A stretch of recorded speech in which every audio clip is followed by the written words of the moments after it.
সেই নিয়ে 29 বছর বয়স তো আপনার, তাই তো? 29 বছর বয়স্ক ভদ্রমহিলা, ইনার যে মেন সমস্যা ছিল lumbar numbness, pain with numbness, lower extremities, তার সঙ্গে tearing pain in lumbar circular region, আর পেনটা রেডিয়েট করছিল ডাউনের নিচের দিকে, ব্যথার নিচের দিকে চলে আসছিল আপনার, আর বাম পা দিয়ে নিচে বরাবর নামছিল, সেটা কাপ মাসেল পর্যন্ত রেডিয়েট করছিল। আচ্ছা, এই ওনার মেন সমস্যা ছিল। আচ্ছা, এটা মেনলি লিউকোরিয়ার সময় বেশি দেখা যাচ্ছিল আপনার। তার সঙ্গে আদার সিমটম সেরকম কিছু পাওয়া যায়নি।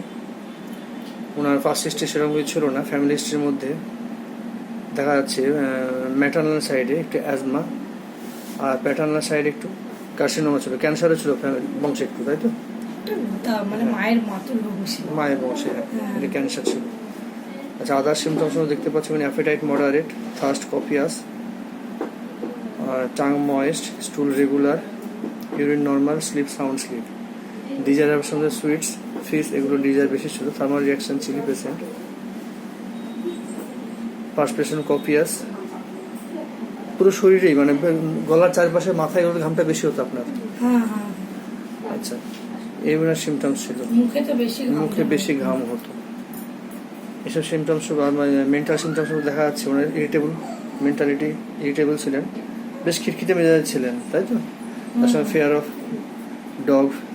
ডার্কনেস এগুলো ছিল। এসব সিমটমস বেশ করে ওনাকে লাইমস 200 প্রেসক্রাইব করা হয়েছিল, ফলব্যারুরাম।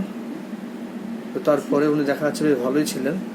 তারপরে গ্লোবিউলিনাম প্রেসক্রাইব করা হলো, ভালোই ছিলেন। এখন উনি ভালোই আছেন, তবে সামান্য একটু থেকে গিয়েছে। আশা করছি পাওয়ারটা একটু বাড়িয়ে দিলে ওনার সিমটম পুরোপুরি চলে যাবে।